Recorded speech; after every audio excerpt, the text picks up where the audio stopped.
Hello everyone, my name's Josh.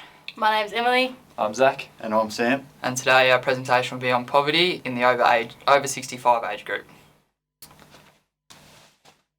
So first of all, what is poverty? So according to O'Brien, 2013, poverty is defined as a lack of material resources or access to goods and services that are necessary for an individual or families to participate adequately in contemporary society.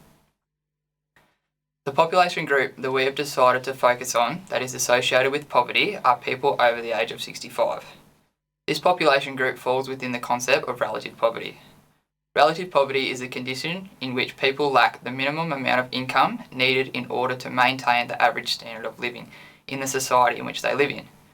Therefore, people over the age of 65 fall within this concept due to the lack of income these people have. People who are over the age of 65 are categorised as one of the largest population groups to be living in poverty, or therefore most at risk of living in poverty.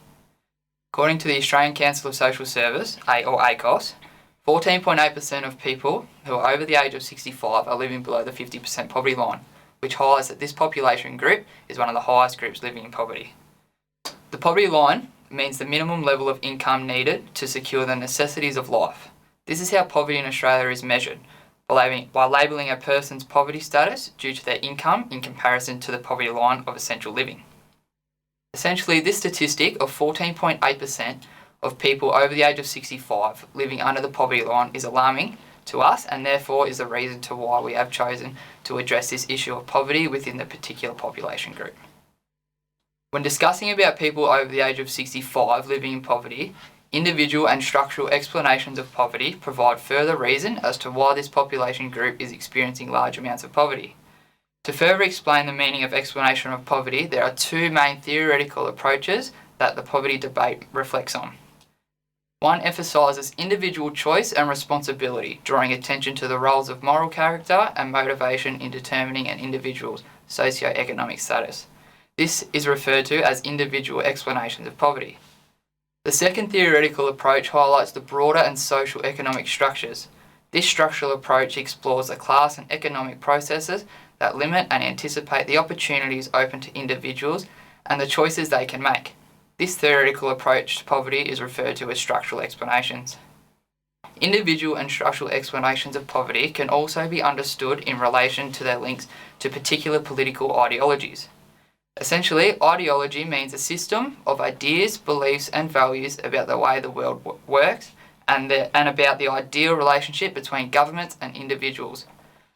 Ideologies can also be thought of as a particular worldview. They tend to view the world in ways that support and reinforce their values and beliefs. One of the main causes for people over 65 falling below the poverty line is due to the age pension. The age pension payment for people who are over 65 are entitled to the pension will receive $374 per week, which is still $26 below the median poverty line for a single person. This has drastic effects on people who rely on this social security payment and will automatically put these people below the median poverty line. There are also many educational implications that will ultimately affect a person over the age of 65 receiving the age pension payment or creating jobs to exceed the amount of income needed to live above the poverty line. This is seen through the wider stigmatising of this population group within our society. Technology has a huge impact on a person even applying for the age pension. Navigating through websites to claim the pension can be a task for over 65s. Also, job discrimination will affect a person over the age of 65, as employees may rather a younger employer, which will limit the elderly in creating enough income to be above the poverty line. Although the population group of people over 65 are at high risk of falling below the poverty line, there is strong argument that this population group should not be falling below the poverty line. Arguments suggest that housing costs of this age group should be lower due to having paid off mortgages, which should limit the risk of falling below the poverty line. We will look at other arguments within our presentation based on this population group falling below the poverty line. I'll throw it over to Emily. Thank you, Josh.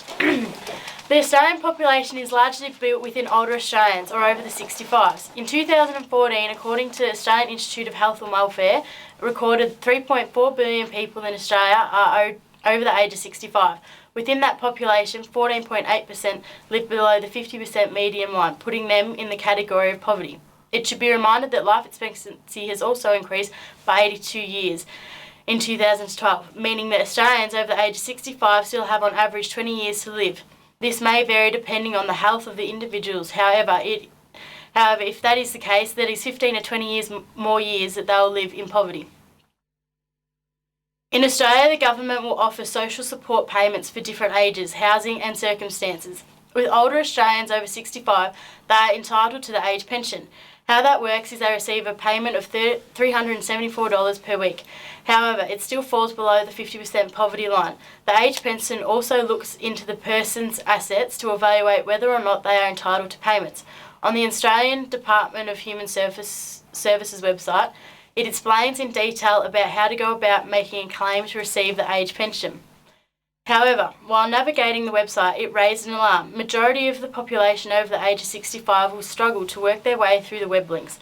In 2009, it was recorded by the Australian Bureau of Statistics that 54% of older Australians are now using the internet. Is this because 2/3 of the population use the internet to pay bills because of the new $2 surcharge on paper bills? According to the website, it also indicates that there are 2 asset tests to complete and to receive full pension. Both asset tests must be passed. Australia Bureau of Statistics data showed that in 2013 to 2014, 74% of older households received 90% of their cash flow from support payments by the government. The government's social support payments are built into the social economic system. Porter and Cheesy expressed their structural explanations treat symptoms within a population, but not exactly the cause of poverty. Structural explanation is defined as being Marxist and conflict sociology, focusing mainly on the way society is organised to treat poverty, instead of looking at the individual explanation. The age pension would link into that of structural explanation of poverty because of the governments. The age pension is a form of welfare from the government with the purpose to create an equal society. In 2009, the age pension went up $32 per week to reduce the 14.8% that fell below the poverty line.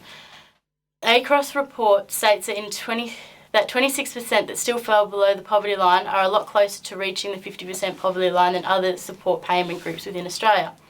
This is only due to the fact that majority of the older Australians over 65 are expected to own their own homes, meaning that other expenses like rental mortgages are non-existent. To add to the poverty in Australia, ACROS also reports about the financial stress that is suffered from those who are receiving social payments. Figure 30 of their 2014 report indicates that out of the population below the 50% median line, 14% of older Australians live in poverty, as previously mentioned. However, it also represents that out of that 14%, 12% are living below 12% are living with multiple deprivations. Deprivations that include going without heating, important meals of the day, and not paying bills on time, whether that being phone or gas, or they are selling items belonging to them to support themselves. There are also areas of deprivations that are directed towards exclusion of activities, which are more social. For example, playing lawn bowls or participating in senior citizens or the local bingo competitions. These activities will be difficult for older Australians to partake in when they are having money issues. Because of the social exclusion, older Australians will be at risk of developing health problems such as mental illness, especially if they have lost a loved one or close friends. In SAN Australia, it has been reported that 31% of older Australians say that they have developed feelings of social isolation. The Australian government have introduced initiatives to keep older Australians at work for longer. It means that older Australians can continue to work and their age pension will not be affected. However, this will only help a small percent of the age pensioners. According to AIHW, in 2014, 53% of older Australians live with a disability that would prevent them from working. In the local job classifieds, the jobs available either require physical labour such as bricklaying or require TAFE or university training. Older Australians over the age of 65 will not have the funds or previous education that will allow for them to do a degree in dental nursery or beauty therapist. In Bendigo, the classifieds list a number of jobs for those who are trained or carrying a certificate. Only one job as a babysitter did not show requirements of further education. The possibility of them being hired over an energetic youth would be the next question. If you're an employer, would you take on board an older Australian who may or may not have a medical condition? Victoria Ruther, aged 45, tells the Sunday Morning Herald that she was denied full-time employment because of her age. An employer told her frankly that they are not interested in hiring people over the age of 40. If that is the case, that middle-aged Australians are having trouble finding full-time work, how is it possible for an older citizens to collect some form of employment? Think about any older Australian that you know. Did they complete university degree or did they even complete school? According to the Australian Bureau of Statistics, in 2011, 61% of the older Australians had completed Year 10 study, while only 28% had completed Year 12 study. 36% of the Australians over 80 years of age completed to Year 9. The education that has been completed by the older Australian population does not give them high qualifications to apply for jobs that have been required. This is creating disadvantages for employment to overcome the 50% median poverty line. It has been mentioned that the age pension cannot be sustained for much longer in the future because of the increase in the population. Because of this statement, the government may deduct the amount paid in the age pension. With no way to earn an income because of the stigma around older Australians and employment, it is highly likely they'll struggle to meet simple bill payments. Thank you. I'll pass it on to Sam. Thank you, Emily. So now we'll go with position 2, working for longer or removing the pension. So as mentioned earlier, the over 65s are one of the groups considered at risk of falling below the poverty line, along with other notables such as the unemployed and single people. Realistically, the majority of over 65s age bracket should have lower housing costs, and as the other groups, such as single parents, as over 65s are more likely to have paid off mortgages they have. As poverty measures is considered to be less than 50% of the median income, ultimately this will consider many over 65s to be at risk. As in 2011 and 2012, the over 65s age bracket suggests that 14.8% of this group live below the 50% median income, and 35.7% live below the 60% median income. Taking into account these figures just mentioned, this forces the consideration of the actual requirement to survive comfortably and consider the conjunction of the pension and the superannuation fund and whether a pension is necessary. Initiatives have begun to encourage people when they reach the pension age, with work incentives to encourage to keep the over 65s in the workforce. Over 65s can earn up to $250 a fortnight without affecting their pension, whilst receiving the majority of benefits of remaining in the workforce. The average gap between the poverty line and the pension payments is typically $93, which, with working incentives, the gap can be reduced significantly and therefore remain above the median income poverty line. When analysing social security payment types, 25.8% of pensioners are below the 50% median income, whereas 38.9% are below the 60% median income. At this point in time, the average superannuation payout upon retirement in Australia for the ages 60 to 64 is $112,600 for women and $198,000 for men. When this number is analysed closely, it is understandable why the over 65s do not believe that their super will be enough to support their retirement. 12% of women in fact do think this, along with half of women unsure how much they'll need for a comfortable retirement. These figures do not best represent the real figures that will eventuate in coming years, as the history behind superannuation only dates back to the mid to late 80s. Retirees are clearly going to have less money as their superannuation payout has less time for saving. But now we know the importance of beginning to save earlier. With these fears being well known and the pre-mentioned ageing population trends being known, superannuation funds have begun to offer advice to approach comfortable retirement. Australia Super encourages the Australian population to begin to save early, increase the amount in their superannuation payout upon retirement. The importance of recognising the education of a younger generation is crucial for the success of superannuation funds supporting a comfortable future. A tool used by superannuation funds is offering an easy-to-read guide, such as the Brighter Future Guide, on the Australian Super website. The movement of workplace incentives coincide with the age pension, or removing or delaying the age pension is crucial for the economy of Australia to survive.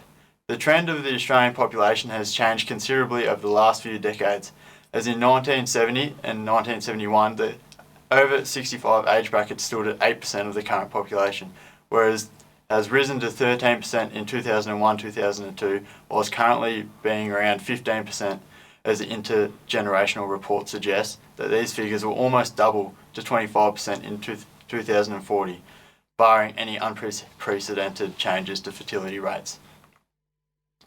Whilst this might not be seen as a large figure, as the population ages, so does life expectancy. Life expectancy in 1960 was around 68 for males, and in the early 2000s it was 78, and 2040 is projected to be approximately 83 for all males in Australia. With population trends heading towards fewer babies being born and life expectancy increasing, it is inevitable that the population will become progressively older. The support of the older population in diminishing with the context of the population, as in 2002 there were five people of working age to support everyone over the age 65, whereas a prediction in 2040 there will only be 2.5 people of working age to support each person aged over the age of 65. O'Brien has come to this conclusion also, noting that older Australians, along with younger Australians, they are quite susceptible to becoming reliant on support and welfare services.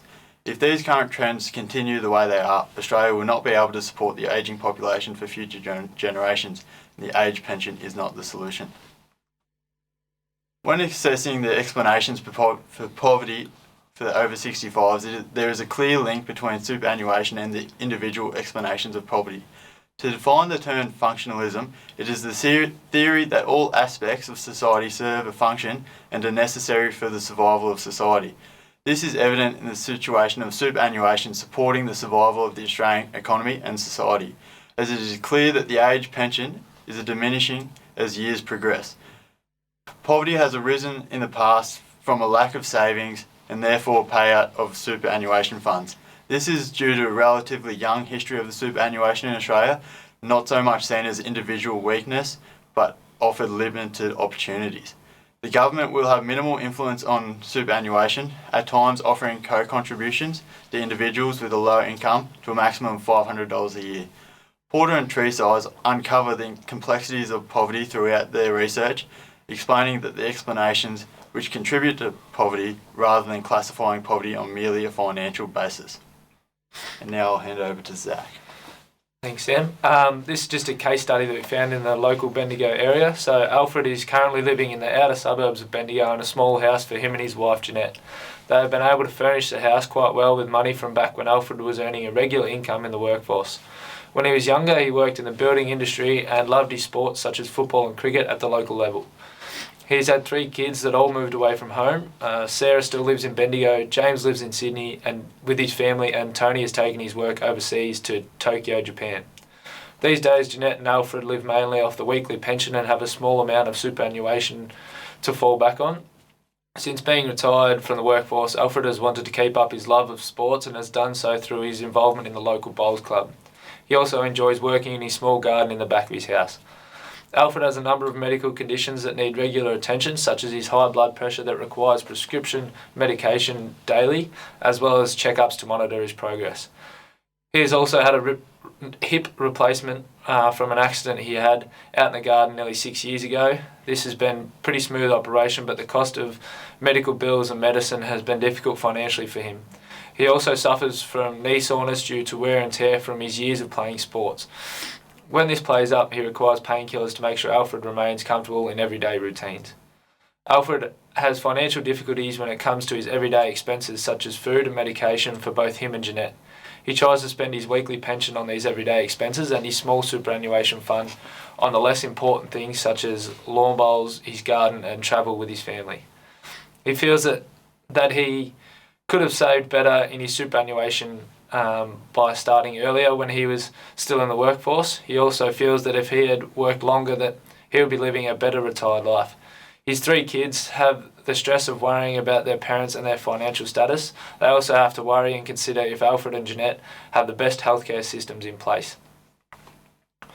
So just a recap of what we've gone through today. Looking at today's society, it can be seen that people over the age of 65 are falling under the poverty line. To overcome this, there have been incentives put in place to keep those that reach the pension age in the workforce. These incentives mean that people over the pension age can earn up to $250 before it starts to affect their weekly pension payments, as well as receiving all the health benefits of being in the workforce. The age pension payment for Australians is $374, which is still $26 from reaching the poverty line. The ABS showed that in 2013-14, 74% of older households received 90% of their payments from the age pension. It can also be seen that a number of these older Australians are also living with multiple deprivations, such as living without heating, important meals of the day, and/or selling items or belongings for extra financial support. The older population can also suffer less severe deprivations, such as having social activities which keep them active and remain social during their retirement. Although certain incentives have been put in place to keep older Australians in the workforce, it was found that 53% of these Australians are living with a disability that prevent them from working. Statistics show that the average superannuation payout is not nearly enough to retire comfortably with, for a number of reasons, one being that they do not fully understand how much they will need for a comfortable retirement. To overcome these issues, it has been encouraged by superannuation funds to start saving for their super funds early to increase the payout at the time of their retirement. It has also been found that as Australia's population continue to age, the support for them will be diminishing. If trends continue the way they are, then Australia will not be able to support the ageing population, and we need a solution other than the age pension. When looking at the two resources, superannuation and pension, we feel that the pension is a structural explanation as it is more dependent on the government and beyond the control of the individual, whereas the superannuation is based more on the choice of the individual, such as which super fund to use, how much money to put into the super, and when they want to access it. During our research, we all developed our own personal opinion on which one would be more beneficial moving forward.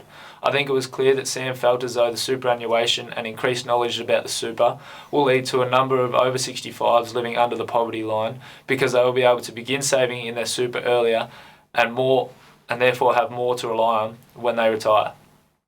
After going through the research, I also sided with the individual explanation of poverty. This is because saving in the superannuation becomes the choice of the individual, and if it is done correctly, then Australians will be able to retire more comfortably on their super funds. It was clear during the research that the reason this hasn't happened up to this stage in Australia is because it is such a young process that many Australians did not know how to use the fund properly. In Josh's research, he was able to recognise the positives for both the pension and the superannuation, and was unable to see which one would be more beneficial for the Australian society. Emily found in her research that there needs to be an increase in the age pension to help over 65s live a healthy lifestyle above the poverty line. After working their whole life for a healthy and reasonable lifestyle, it is not fair that we ask the over 65s to re-enter the workforce just to remain above the poverty line. Therefore, Emily sided further towards the structural explanation of poverty when looking at over 65s. And these are the references that we used during our research. Thank you.